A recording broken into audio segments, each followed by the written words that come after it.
Nzambe a kumama parce que tokutan lisusu lelo ko landisama. Plutôt ko lansama rendez-vous na biso après ba émission précédente parce que nous sommes en train de parler sur les trois choses qui demeurent. Lelo to lobela sur la charité.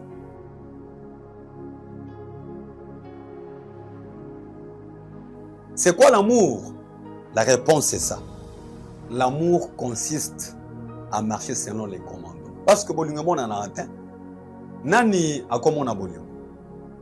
Tomona bolingo zate. Tomona bolingo te. Mais kangelo koyo. On est dans 2 Jean chapitre 1 verset 6. 2 Jean chapitre 1 verset 6. Quand on te demande à la maison là où tu es, batunyo mukolomoko bolingo eza nini? Nini yango bolingo? Répondre bango boy. Lobana bango boy. 2 Jean 1, 6. L'amour consiste à marcher selon les commandements. Amen, amen.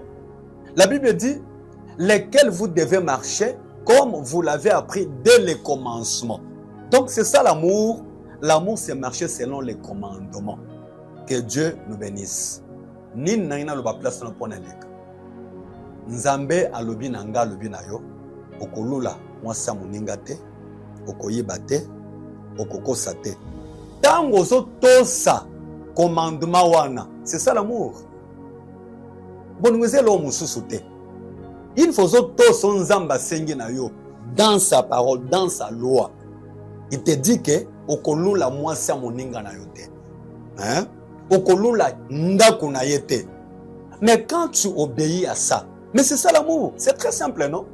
C'est comme ça qu'on dit l'amour, c'est donc l'obéissance au commandement de l'Éternel. Que Dieu nous bénisse abondamment.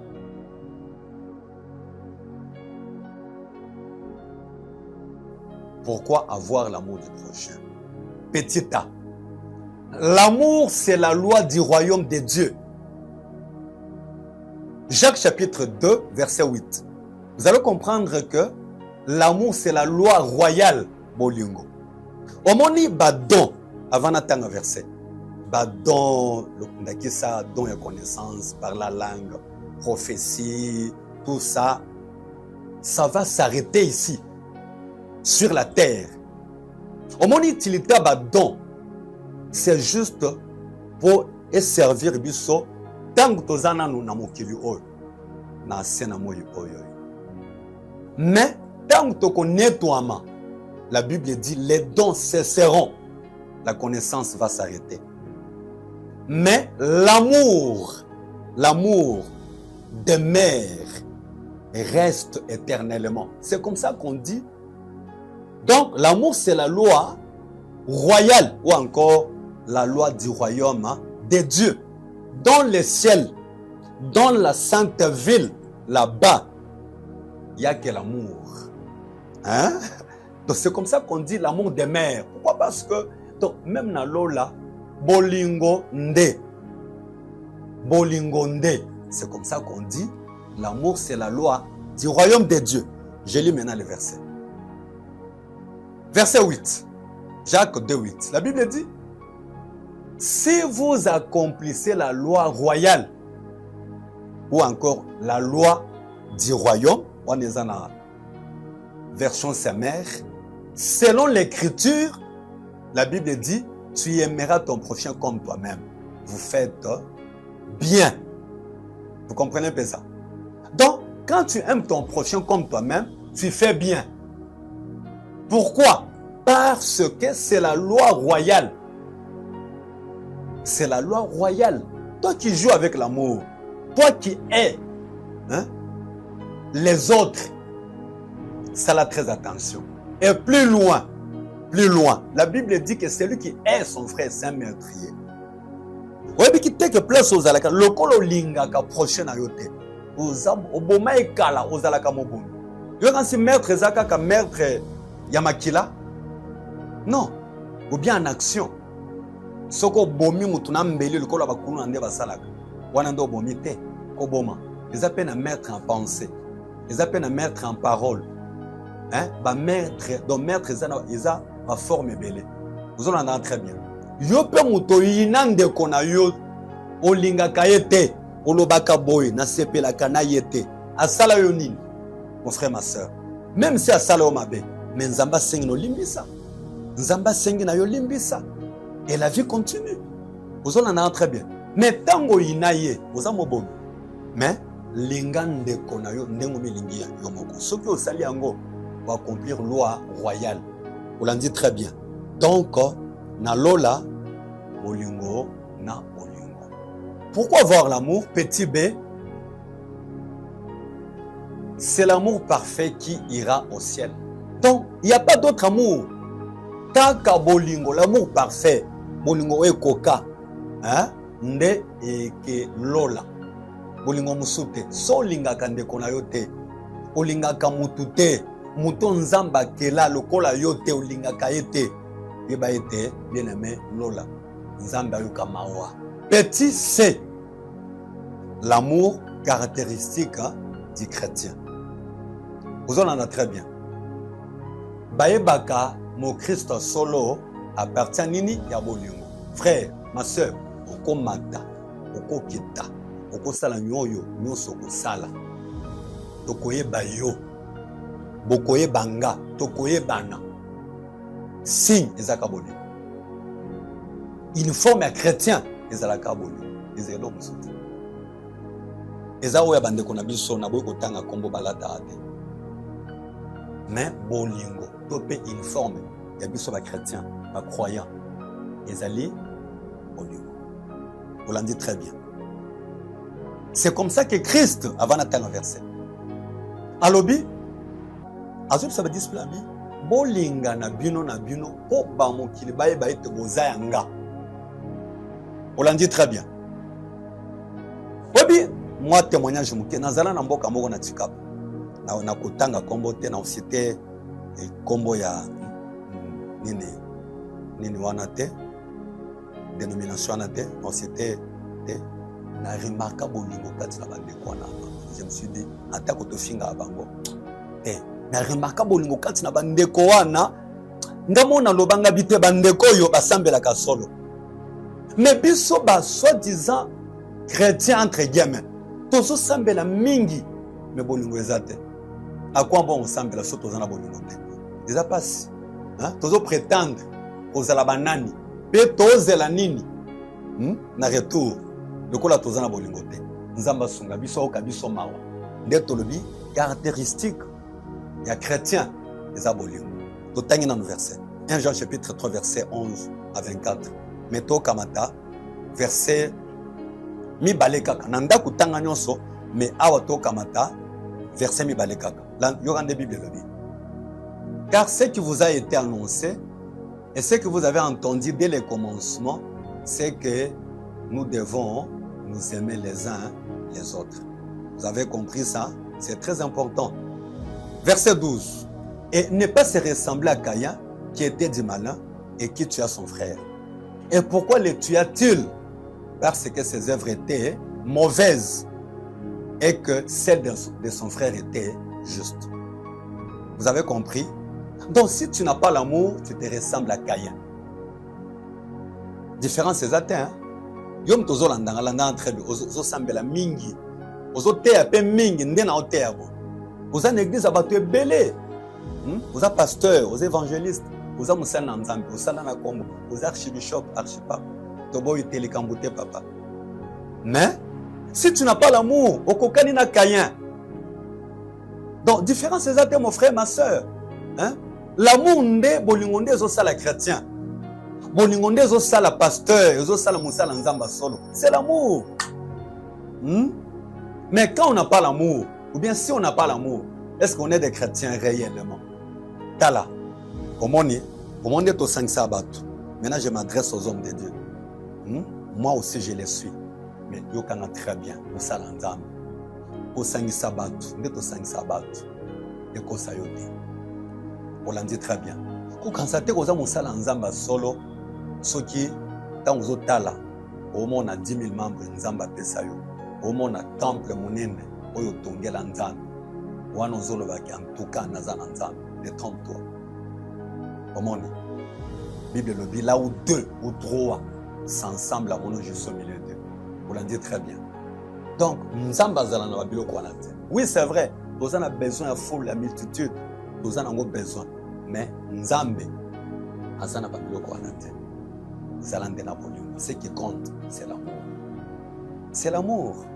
Vous avez bolingo te, tala ba proche na yo. Yo moko za bien. Vous avez combien de mituka? Vous avez 20 véhicules. Mes collaborateurs n'ont pas mutuka monza na moto. Ko kama tata mutuka moko to pesa collaborateur na yo. C'est vrai ça. Et tu te dis que tu es chrétien pasteur. Tu te dis que tu es évangéliste vraiment. Tu es homme de Dieu. Pendant que yo moko za bien. Vous êtes très bien, vous vivez bien. Mais bateau zo sala na bango. Bako bika lokola yo te bazo mona passe bazo nyo kwama. Une église na yo. Babola baza combien? Dans une même église, on remarque, il y a plein de riches, il y a encore plein de pauvres. Je n'anticipe pas, mais tous comme à place soit. On en a très bien. Donc, tout va rester. Tout va rester. Mais c'est l'amour parfait qui ira au ciel. C'est très important. Attends les lois. Merci Saint-Esprit. Christ a le Bible. Que servirait-il à un homme de gagner tout le monde et s'il perdait son âme? Ozolana très bien. Li tomba nini mon frère ma soeur. Ata lelo to kamalti gombe mobimba to pesio. Soza comme nyonso mon fleuri to pesio comme ya yo. Okelango wapi. Vanité des vanités poursuite avant. Tout est vanité sous le ciel. Hein? Yoko leka Salomon en bongo. Yoko leka Salomon a bozu. Hein? Mais Salomon na souka ma solo. Bible lobi écoutons. Hein? La fin du discours de Salomon. Alors, crains Dieu et observe ses commandements. Alors, c'est là ce que doit faire tout homme. Au monde. Il y a mutu ya ne selama ezako banga nzambe pe ko tosa mibeko na ye. Ya ngonde sengel mutu nyonso asala na sena mo. Zalaka na bolingo. Hein? E bolingo mona na kate. Bolingo tali samaka na misala. On l'en dit très bien. Au monde, la foi sans les œuvres est nulle. Tata pasteur. La foi sans les œuvres est nulle. Tu n'as pas les œuvres, tu n'as que la foi. Et ça le corps la âme. Pardon, et ça le corps la corps, ton péché, et ça âme. On l'en dit très bien. Et pourtant, et Seigneur, nous sommes ensemble. Pour bon moyezala. Nous autres, âme, topé et limo, et vivre ensemble. Mais une fois et limo et bimi, âme et bimi, là où, qu'est-ce que nous allons dire? Que Moutakofi. C'est la même chose avec la foi. Donc, la foi sans les œuvres est nulle. Bon, petit d, l'amour faisait la force de l'église primitive. Pour vous qui notez, Acte 4, 32 à 37. Je lis verset 32, Bible le Bible. Na otana lui second entend sur la semaine. Kaka 32, mais yo nanda tanga mobimba. Je lis au nom de Jésus-Christ. La multitude de ceux qui avaient cru n'était qu'un cœur et qu'une âme. Nul ne disait que ses biens lui appartinssent en propre. Mais tout était commun entre eux. Vous comprenez un peu ça? C'est très important. L'amour faisait la force de l'église primitive. Dans la version Semer, dans le même verset, Bible le Bible, tous ceux qui étaient devenus des croyants vivaient dans une parfaite unité de cœur et d'esprit. Personne ne se prétendait propriétaire de ses biens. Vous écoutez ça? C'est très important.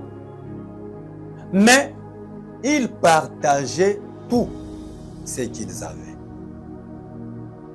C'est comme ça qu'on dit que l'amour faisait la force de l'église primitive. Ce qui peut faire, parmi Babylone, comme élément où c'est la force de l'église, les appels bonheur. Sans amour, tu commis mécanique. Donc, les choses, et donc, mécanique, et comme il y a qu'on forcer, toko forcer et ko simba pété. Toko prier même pour la fièvre à pamba, ça ne va pas tenir. Pourquoi? Parce qu'on n'a pas l'amour. Est-ce que l'église primitive, Thomas, quand il servait leur Seigneur, est-ce que Bano forçait Makam? Makam a forcé à la quitter. Il n'y avait rien forcé là-bas. Tout était automatique. Il y avait l'automatisme. Ceux comme on va répondre à malade, tout ça. C'était automatique. Le Seigneur travaillait avec eux. C'était automatique. Et Jésus-Christ était présent en train de travailler avec eux. Au moins, les malades, ils ont une initiative. C'était à cause de l'amour. Les lots fièvre à Pam. Moutou passe à Pam. Il faut pasteur au nom de Jésus, même 10 fois. Ils ont l'ongouaté. Sosola, pasteur. Mon frère évangile, Sosola. Donc, pour l'église comme à force, et comme on a force, to linganaka. To salanaka mabete, oui, mabe e kozala. Mais tant mabe, ye to longola mbala moko. Attends que ban nzambe. To sukola mitema, to limbisanaka, to senganaka ba pardon. C'est comme ça que nzambe ako sunga biso, ako tambola na biso. C'est comme ça que donc toko comme on a force. Nkola pambola biso. Il y a encore deuxième verset, wana ko tanga ndako, Acte chapitre 2 44 à 47.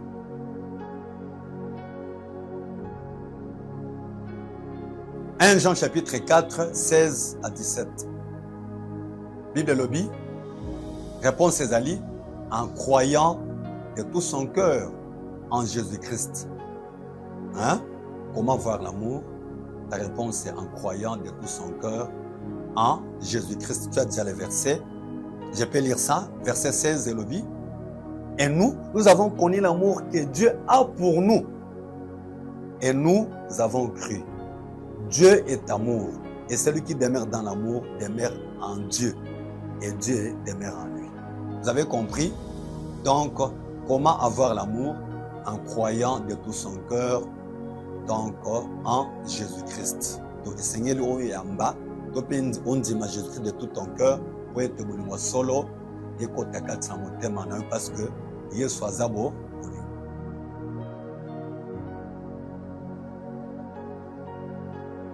Quand on est encore en vie. Oui, bien, ce qui est l'autre kofi, c'est na bolingo sili. Tozana besoin bolingo tant que tozana bon moi. Un papa bolingo, toi na besoin quand on est encore en vie. Moni. Nzamba ko kote biso, ako kote biso, Bona bolingo, tant que tozana bon moi. C'est to kofi, comme trop tard pesile. Bolingo nyonso ko kondama en bolingo nyonso et kondami. Ecclésiaste. Mais quand nous sommes encore en vie, c'est le moment où nous avons besoin de Tolinganaka. Pourquoi Tolinganaka? Pourquoi Esengel to sala na mabe? Ko inana tiwapi? Ko tonga na tiwapi? Ko finga na tiwapi? Ko sala na mabe tiwapi? To zabandeko. To utana mutu moko. To utana mutu moko na dan. Et après, to utana mutu moko. Ils appellent Noah. Tout na mutumoko. Mutango Noah. Ngana otoza fruit ya Noah. Toza descendant ya Noah. Pourquoi to inanaka? Pourquoi to tonganaka? Pourquoi to salanaka mabe? To lingana. Bolingo tona ngo besoin ta toza na bomoi. Nzambe oyo azozele pano epana ngeza bolingo. Nzamba zela elo musuta. Aozela bolingo. Azos c'est la vie à sanctification. Azos c'est la obangaye. C'est ce que Dieu attend de toi. Et c'est le comme soutien. Nzamba pambola biso.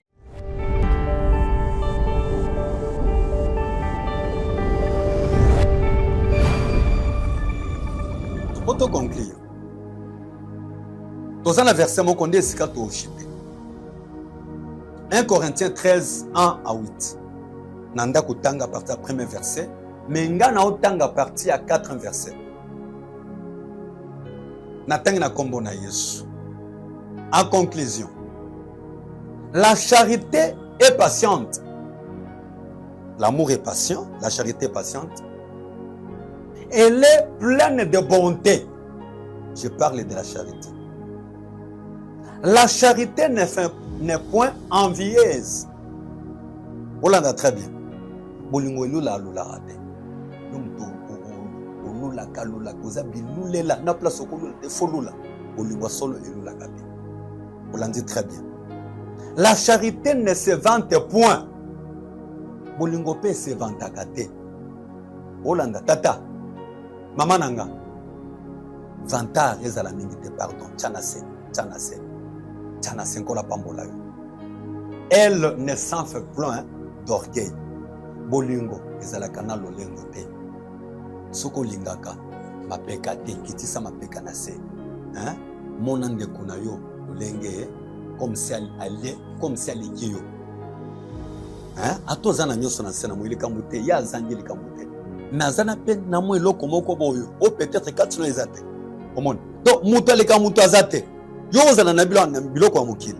Ozala na mituka na mapango. Ozala tamsoke na apoto. Mais ya zana eloko tamsu na connaissance alikyo. Eloko ya zana ngo tamsu eko pousser yo lukaye. C'est comme ça que bolingo esengeli etala mutu mususu lolenge comme si alekinga. C'est ça l'amour. Otala mutu mususu comme ça alekyo. Malgré yoza. Ato tanga ya tanga telekambote. Mais tala ndeko na yo comme si alekyo. C'est ça l'amour. Verset 5. Elle ne fait rien de malhonnêteté. Totonda malhonnêteté. Vous êtes malhonnête. Vous êtes malhonnête, mon frère. Nzamba lingi bongote. Bolingo. Il a kisaka malhonnêteté. Elle ne cherche point son intérêt. Ba Congolais, soto kufana, soto bomana. Parce que mon tronc a l'intérêt. C'est pas bon, c'est pas bien. L'amour ne cherche point son intérêt. Mais bolingo, il n'y a pas intérêt dans mon mususu. Okufa otika nyonso. Lelo baming bakoti na nini na ndaku vie un peu âge bakoti na ndaku siko biloko nyonso azwa na sena moyo lelo azo sala oni kotala komona batu pamba te parce que ozwa chance grâce ya kozwa biloko na sena moyo bolingo etalaka pe intérêt ya moninga lelo ba congolais tonyo est-ce que congolais sengi tozala lolingi tozali tonyo comme si toza nous sommes un pays pauvre. Hein? Mais ça veut dire que tout le temps dans la classe, dans la classe, théorie. Non. Et c'est que les Congolais sont bika capé. Richesse n'a pas son moko. Congolais n'y soit sepé là, n'a pas besoin d'ailleurs. Et ça kayote. On détourne ka donc bien yaba na mboka.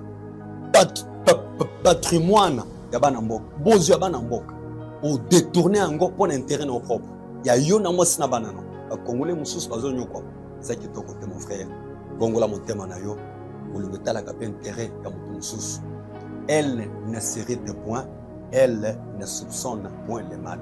On a verset 5 au kanisa la kabatu moment ma bête à tout temps eloko bungia ye mutu akamati ifezala ye eloko esalamia ifezala ete za bolingo te o soupçonner ma bête za bolingo.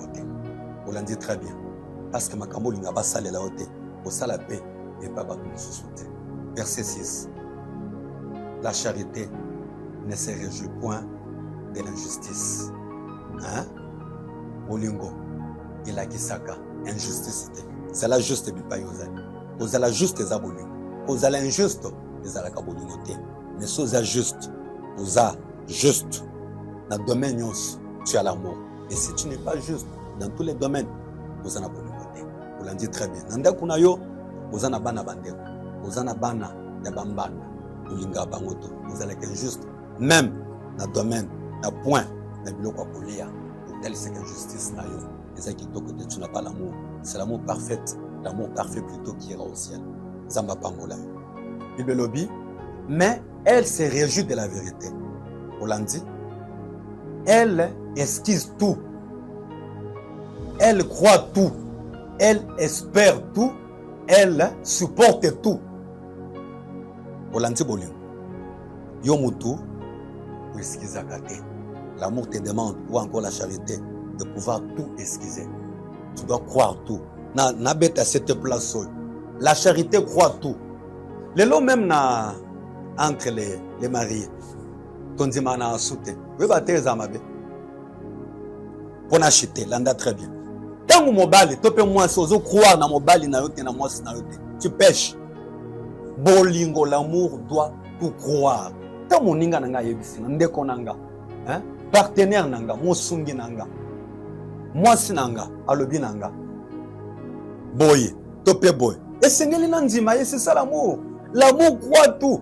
Ne yo tembe na tembe, on dit makate. Il lobby, l'amour croit tout. Elle, ou bien il, c'est l'amour, je parle de l'amour, espère tout. Et la charité supporte tout. Et c'est là que Mateya, Oyo, Tolobela qui sur l'amour. Il y a encore beaucoup de choses, d'autres choses à parler sur l'amour, mais faute de temps. Donc, aux ongaka peut-être un balamoussous. Mais, Makambo Tolobi, je crois, Pambolio. Et Pambolio. Donc, en conclusion, mon frère, si kana zalana bolingo, zala pena bolingo. So zana bolingo te, bolingo zanzam, bolingo za Christ. Yamba Christ, po, ozo bolingo solo poko talola. To linga na bandeko. To ina na kate. To sala na kabolamu. To limbisaka. To zalaka prêt pour na kolimbisa. Nzamba lingi bongo. Wanande, to komona ngembo na nzambe. Mkola suka. Donc, ceux qui sont chrétiens, biloko misato. Esangeli ezala kati na biso. Kondima, espérance pe bolio. Et l'autre le bel qui bolio. Je crois pas bolio et pas bolio.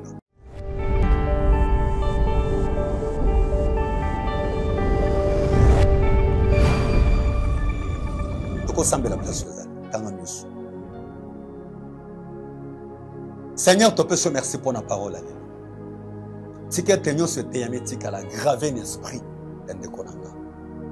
Ezala esprit, ezala graver l'esprit nanga. Ebota. Tata, nous en avons besoin de solo. Parce que nous solo nde, we koka nde ekokota lona sunga biso. Na biso moko tokokite. Salisa biso nzambe. Wete tozala na bolingo. Tolinga na biso na biso. Tolinga varme bangona na biso. C'est comme ça que nous suka tokomona nkembo na yo. Merci pour l'émission Misato. Otolobelaki sur les trois choses qui demeurent. Je crois que tu pas la mettre la présence na yo. Zona le komunza na kombo na Yesu. Amen. Kola pambola biso to tikali malamu ba numéro na biso ezawana kamata ba numéro ya contact na biso benga biso. Vous en avez besoin ko sungama to ko sunga yo. Vous en avez besoin ya makamsusu ebele autant so tolobi le lote to ko sungama zamba pambola biso. Zamba pambola mwana na ngaza kisima kamera. Pambola mutu nyonso na kombo na Yesu. Amen.